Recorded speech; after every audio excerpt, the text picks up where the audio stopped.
I'm excited to have Mark Victor Hansen here today. We've been friends for years, author of Chicken Soup for the Soul. Welcome, Mark. Thank you. I'm honored to be here. I loved it last time. I love it this time. I loved all the seminars we've done together. The places, gosh, we've been a lot of places in the country together. It's so, I tell you what, I just, every time we're together, it's like electric. Now, I wanted to ask, you wrote the book Ask, right? And you spent decades now studying people who ask and those who don't ask. Right. What separates them? What would you say separates people that ask and don't ask? That is a great question I've never heard before. We wrote the book called Ask, The Bridge from Your Dream to Your Destiny. My wife and I wrote it. It's becoming a movie now because she wrote the fable of Michaela first. And we say you got three dimensions asking. Ask yourself, ask others, ask God. And I think people are afraid to ask. It is funny, though, how some people, they're afraid to ask for what they want, or they're afraid to let other people know what they even want. And why is that? I'll ask you. You're a woman, and I thought women know how to ask 100%. She's not afraid to ask? No. Like I'm telling you what, she's like, I want this. She doesn't ask. She tells. I state. She states, yeah. No, but I know I deal with people all the time, and it's really frustrating because, a friend or a colleague or a family member will be complaining to me about something, and I'm like, why don't you just ask for that? Why don't you just ask them if you're not doing a good job? Why don't you just ask them why you can't get a promotion, what you need to do to get a promotion? And they're just like, no, that would be weird. And I'm like, how is asking anything weird when you need something? Well, it's like, I sat in an airplane seat 250,000 miles a year for a lot of my life as a speaker, writer, promoter, and they're afraid to ask for a pillow. Now you can't get a pillow because they don't exist anymore on airplanes, even on international flights. But it's amazing how they won't ask. And the danger of that is people don't ask each other out on a date. And then if you don't ask on a date, pretty soon you don't feel like them and can resonate with them. And like in my case, my wife and I very well. So, we're two hearts and one mega soul. And the point is, I was willing to ask her, and I asked her for 3 years, and thank God she said yes every time. Yeah. Well, I just think, I think it comes down to also a communication issue, right? It's not just asking, but it's just be able to communicate. And I think with phones and the younger generation with technology, the ability to communicate and ask for things is even more limited. The phones actually disconnect rather than connect us. The deal is you need to wake up every day and ask yourself, what do I really want today? And then write down 10 things you want every day and then 10 the next day.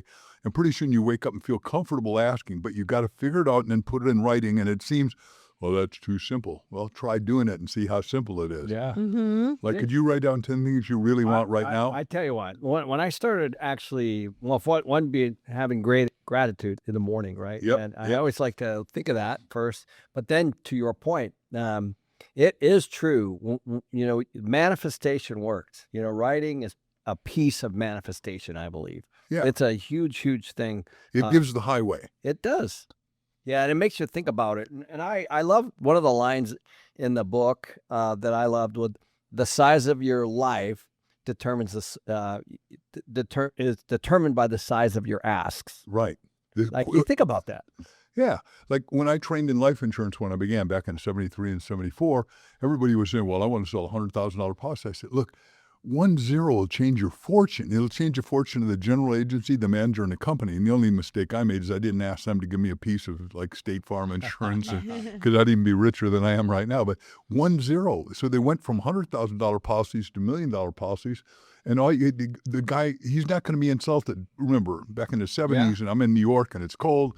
The wife already had a Mink. They already had a Cadillac. There weren't Mercedes out here yet and drove. So I said, $1 million policy makes the guy feel like $1 million. And they started selling them, and they were clicking like this. And companies, every one of them hired me, and I was doing 4 talks a day. Only Tony Robbins are nuts that did 1,000 talks a year. So what's the single most important thing for someone to be asking themselves? What you really want in your heart of hearts, and if it manifests, is that what you really want? Because sometimes we ask for stuff just because, oh, well, he's got a new car, so I should get a new car. No, what car do you want of all the cars? Because life is about vibration, and are you going to vibrate at a higher, better, stronger level because you're getting what you want? Because thoughts are what vibrate, and thoughts vibrate either and broadcast all the time, either toward what you want or away from it. So whatever your dominating thought is, Napoleon Hill taught in Think and Grow Rich, is what you're going to manifest. So you want to have the highest best, like you wanted to manifest all these great properties, which we'll talk about when I interview you. Yeah, well, it's true. I just got done, we study like crazy still. Yes. I just listen to Tolle, Eckhart Tolle. Yeah. Every once in a while, I jump around. I do like his stuff. And the last one I heard was 3 things: thoughts, words, actions. Yep. Thoughts turn into words, turn into actions. So Correct. you got to change your thoughts. And it kind of led me to be, do, have, which I Right. know you've studied a lot. Yep. And I think, in today's environment, especially with this darn phone, they look at have. They're all the way at the end. They're saying, I want to have that, I want to have that, I want to have that, I want to have that. But they don't look at who they're supposed to be or what they're supposed to do. And that's I'm glad this is a perfect segue into what I wanted to ask you next. I was meeting with a really good friend of mine that still owns actually, marketing advertising agencies in LA, New York, Phoenix. And I had a really, really interesting conversation with him. And I asked him this one question. And I said, well, people are kind of moving away from corporate brand. It seems to be really difficult. Like back in the day when we were growing up, people were really loyal to corporate brands. And I'm not saying they're still not, but I said, well, are we moving toward this age of personal brand? Correct. And he said 100%. This is a guy in the business that's grown up in the business. And he said, you're starting to see it all over the place. And so, this is something that you've been doing forever, like when you did Chicken Soup of the Soul. So what do you have to say about what are some really important things that people can be doing on the personal brand side? Because I completely believe that as people move around, as they get displaced, if you have a personal brand, you've got a little bit of a safety net. By the way, my deal is I did said tapes in this brand to command. Right? Everyone's a personal brand. You're the CEO of you, and you got to tell people you're the expert. When I was bankrupt and upside down in 1973, a guy taught me how to speak.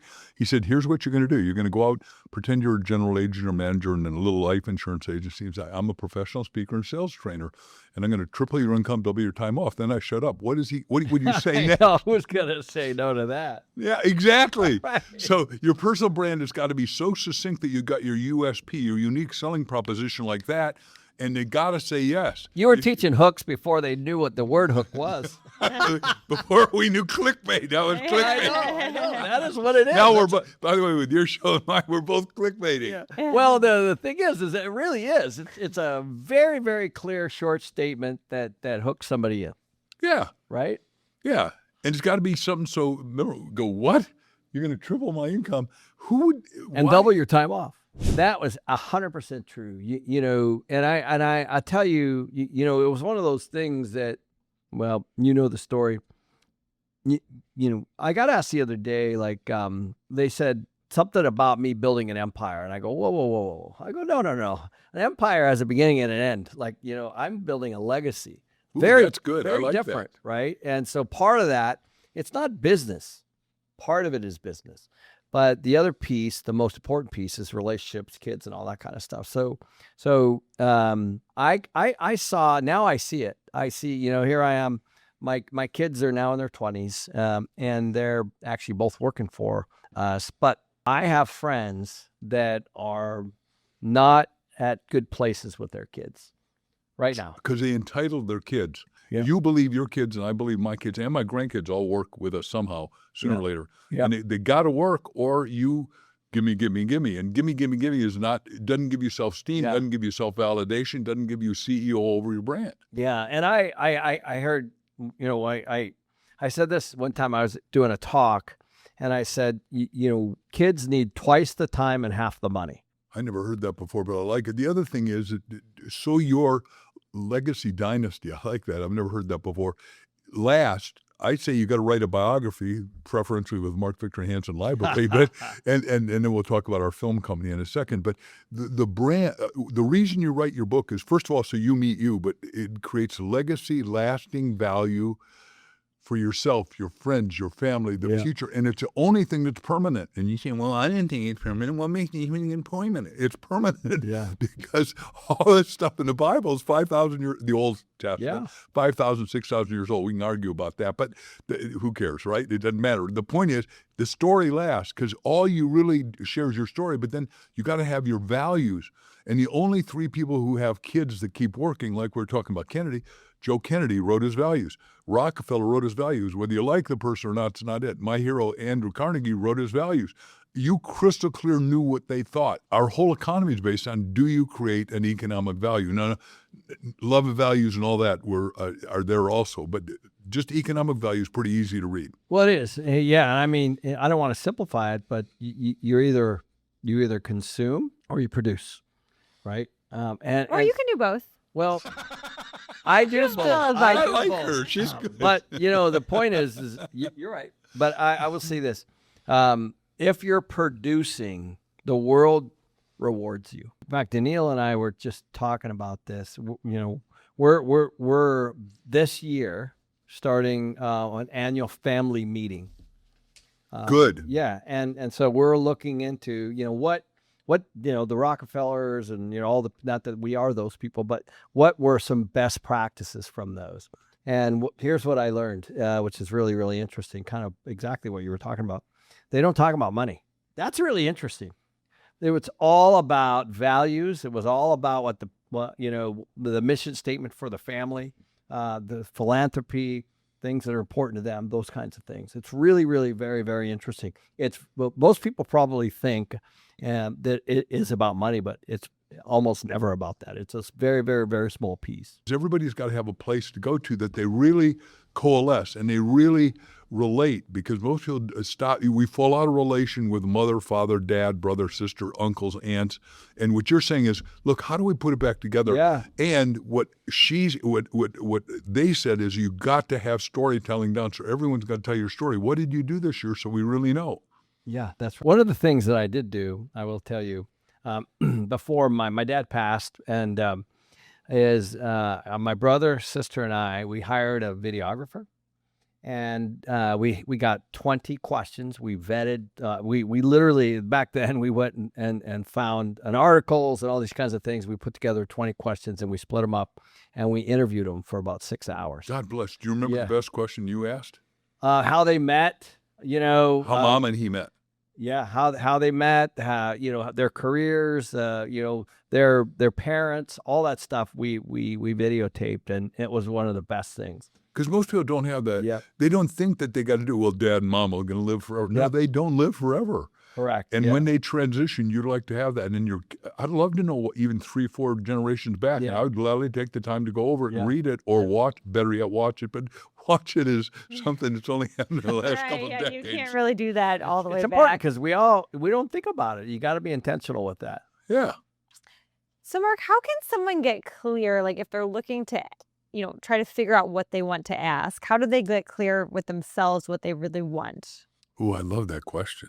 So what we teach in our book, Ask, is that before you go to sleep, that's the time the subconscious and soul never sleeps. Just like in the business, we say money never sleeps, but your subconscious never sleeps. You fall out of bed, right? So the point is, before you go to sleep, you close your outer eyes, tilt your inner eyes up just a little bit. That gets you into a hyper state of consciousness. And you ask 101 times, whatever the question is you want, what is my destiny? What is my destiny? Now, if you're spiritual, you say, God, tell me what my destiny. God in me knows my destiny. God in me knows my destiny. Now, you got to be ready with a pen and paper, because you're going to have to take notes, because you're going to have the answer. Like I was once with the funniest man in America, Red Skelton, and I walked up and said, Red, I've been a fan of yours a long time. He said, it's a hot day. I need a fan. He said, the other night, Mark, he said, I did that thing you said, and I wrote down, I thought I was going to do the greatest play ever. And he said, I woke up and it said, write play. He said, I don't know what the play is. So you got to get your lazy butt out of bed, go write in detail what you want. Now, in my case, Jack and I didn't have the right title. So I said, Jack, you go in your house in Santa Barbara, mine in Newport Beach, and we did 101 times. Mega best-selling title, mega best-selling title, mega best-selling title. Jack calls me at 2:58. Now remember, this is 1988. There's no cell phones. My little daughter's becoming a vet. There's 88 animals. We got chickens. We got dogs. Every animal's noise. There's 4 phones ringing. And I said, Jack, I wish you hadn't called. He said, I got a first title, Chicken Soup. I said, For the Soul, and we both got goosebumps, God bumps, chili Really? bumps. We knew we had it, and then 144 publishers all said, the joke is they didn't like Jack, so they kicked us out. And he says they didn't like Mark, so they kicked us out. It doesn't matter. We got kicked out 144 times.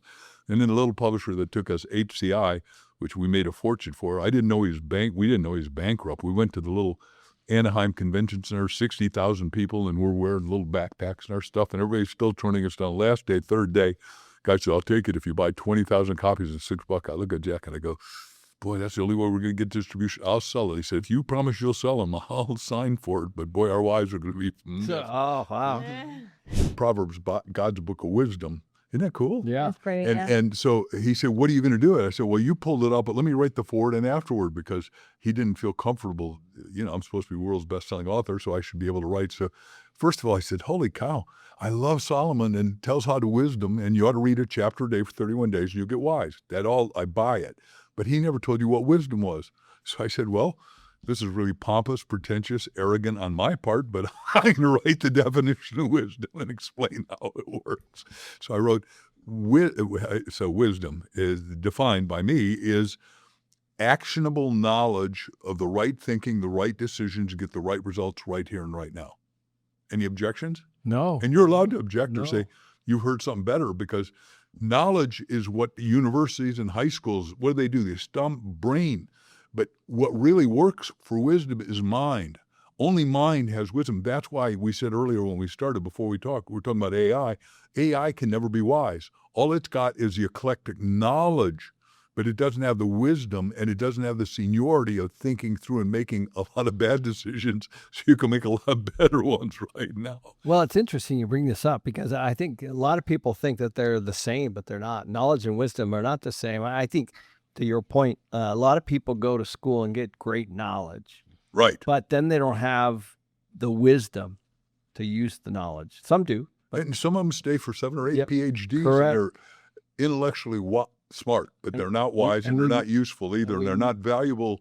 You got to ask yourself every day, am I increasing my CEO value, or am I decreasing it? Am I increasing my brand value, or am I decreasing it? It's as simple as the earlier question you asked. Yeah, I agree. And I think there's a big, big difference. And you have to start with the knowledge, but then you got to go out and apply it. And that's actually when you get the wisdom, in my opinion, a lot of times. I agree with that. Yeah, the experience piece, right? I might have to add that to next. Yeah. I mean, to me, that's the connection is action. You didn't get wise until you started acting. No, Right. well, actually, Oh, wait a second. She's laughing. You So know you're what? still getting wise, I tell you, think. I would say I started on the action experience side, and then it started to open up my thirst for knowledge. So I went probably the other way, whereas a lot of people go to school and then they don't go apply it. I kind of came the school of hard knocks way, and then I was like, there has to be a better way. And then that's when I actually started getting really, once I realized, man, I can take it as far as I want. There's a more important education, self-help action education, that'll take you to any health, wealth, happiness you want. I mean, I just want I'm in the Happiness Hall of Fame at Stanford now, and I'm going to nominate you for it. Is it you both for it? Is it, because most people don't worry about don't get concerned and decide they're going to be happy by applying themselves to something that's worthy, so they uplift their spirit. And that's when you're happy. You can't be happy doing nothing, being nothing, have nothing, I don't think. Yeah. She's thinking about it. I don't know. I don't I tell you know. No, I'm not saying vacation. Take your vacations, because we've been on vacation together, and you great at the pool and all that. You think you could be happy if you didn't do anything? Well, I think that people can. Not if they're not doing anything, but I think that it's like more you have to have a passion and enjoy what you're doing day to day. And I'll give you another spin on that, because this really rocked me. Years ago, I read the book Awareness by Anthony DeMello. Isn't he good? Oh my gosh. And in that book, there's a line that said, you can't achieve happiness because it's already in you. Oh, that's good. And it basically said, it went on to say that, if you look at children 4, 3, 4, 5 years old, they're all extremely happy, right? The world hasn't beat the happiness down. It's still in them though. Right. So his philosophy in that book was that world events, the stuff you read, the stuff you consume, what it does is just mutes it. It's in there. So his philosophy was all you have to do is lose all of that stuff Right. and bring it out. I say two things about that. Number one, you got to curate it by unlearning all the stuff that junked you up. Unlearn and relearn. And what her question was about asking comes back to that, is it because you're in school. Now, you just sit there, young lady, and you don't keep talking to your neighbors and writing little notes to your boyfriends at 16 and all that stuff, right? And what it does, it mutes you. And then you go to the military and they say, no, you'll obey and you're going to salute. Yeah. All of which is good at some levels. Yeah. But you get the creativity, the happiness, the love, the joy beat the hell out of you. Yeah. And so his philosophy was that just you need to get rid of things Yeah. in order to find it. It's already in you. Right. I thought that was really an interesting perspective. And I think a lot of people look outside of themselves for it. And I actually don't think that that's the way to do it. This is a 2-minute story. Is that okay? Yeah. So Bob Allen comes up to me and says, hey, would you write the foreword to a book called 1 Minute Millionaire? I said, well, I don't know how to make $1 million in a minute. I know how to make millions, but not $1 million in a minute. So heck yeah. Well, the next day I'm flying, or 2 days later, I'm flying up to Vancouver to talk, and he's in first class next to me. And I said, what are you doing? And he said, I came here to sell you on doing this book with me. And I said, wow, well, I'm going to insist that we do my corporate colors, which are gold and that. And if we're going to do $1 million, we got to do a butterfly, because a butterfly flies you to freedom. And you got to have earn money freedom. You and I are hard on that one. Yep. Earn your own money freedom. Of course. Even if your parents are rich. Number two, and money freedom buys you time freedom, right? Time freedom gives you relationship freedom. So we can have, like you and I have been to a lot of functions together because we can afford the time, and nobody tells us what to do because my little daughter says, I'm the boss of me, Dad. Yeah. And then what you want to do is have the money so you can be passionately on purpose about whatever your purpose and destination is, destiny. But everybody can make $1 million in 90 days if they're really serious. Like right now, if you had to, could you make $1 million? If we took everything away from the two of you, could you make $1 million in 90 days? Yeah, because it has nothing to do with the money. What does it have to do? 100% what's here. 6 or 8 inches. I'm a Yeah. fat ass up. 8 No, it's inches. true, right? Like, in all seriousness, people look at the money. This is why lottery winners and people, it's how you think about it and what you do with it.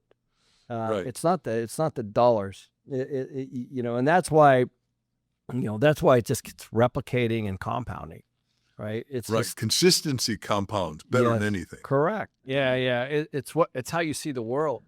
And I'll tell you, it's becoming more and more and more clear for me. I feel like I'm just a dot connector now. I can take this person, and I'm like, together, there's something. And, and that's it. And then you just facilitate that, and turn it into something that nobody saw before. And it's really, really very, very interesting. Look, I only do 4 things. I can speak pretty well. I write really well. I promote, but that's number 4. I do the same thing you do. But what I say is I find the hole in everybody's market. Because I say you could go rich in a niche, but then there's niches within every niche that needs itching. And if you can find that one, you get really rich, assuming you picked a big niche. Like I picked the life insurance business first. Those guys didn't know how to go from 100,000 to $1 million. I said, it's 1 0. It's 1 0, the difference between you making 100,000 and $1 million. 1 0. And when Ben Feldman told me that, the world's greatest salesman, he outsold 1,500 of the 1,800 insurance companies, that Ben and I are having lunch. And Ben said, look, do you love your kids? I said, yeah, absolutely. There's nothing I wouldn't do for them. And that's still true. And kids, grandkids, and someday great-grandkids, of course, that'll stay the truth. And I'd help you with your kids if their need. Of course. 'Cause we're pals. Yeah. That's the way it goes. So he said, okay, so you're making, remember, this is 1974, $100,000 a year was a lot of money. Ben said, hey, look, so you love her, so you're making $100,000. If her life depended on it, that's $100,000 is $400 a day, 250 work days. That's 100,000. 400 times 250 is 100,000. 1 0. Make 4,000 a day, 250 days. That's $1 million. If your kid's life depended on it, can you make 4,000, Mark? I said, absolutely. He said, good, start doing it. I did it. I went from just one little zero, made me $1 million from 100,000 a year to $1 million. And I never went back from there. I've done some pretty wonderful things. I know. So, Mark, if someone listening right now has never asked for anything, what would your advice be to them? Really go deep inside your consciousness with your outer eyes closed, your inner eyes open. You might want to be listening to some really great meditative music, like little tinkling bells, or, because we both love Peru. The Peruvian pipes are just enchanting. And then you ask yourself, what is it? What is my right livelihood? What is my destination with a purpose? Pick the question ahead and just do one question. Because remember, you're born over-endowed. You're born with 18 billion brain cells, but they can't decide. Consciousness makes a decision imploded into the subconscious, which makes a provision by going to the superconscious, which is transcendent. Really think through, what would you like to do? Because you're unlimited. I mean, you call it infinite. We've got infinite capacity. The human mind we're the only animal that has infinite ability to create, contribute, and then be charitable. As always, Mark. Thanks. This has been a blessing. It's great to reconnect and hear what you're working on. And how can people reach you? What's the best way? Okay, so if you want to write a book, go to Mark Victor Hansen Library. Just remember library.com. My three names and then library.com. If you just want to go to our website, it shows everything that we do. Mark Victor Hansen. Good. All right. Thanks, Mark. All right.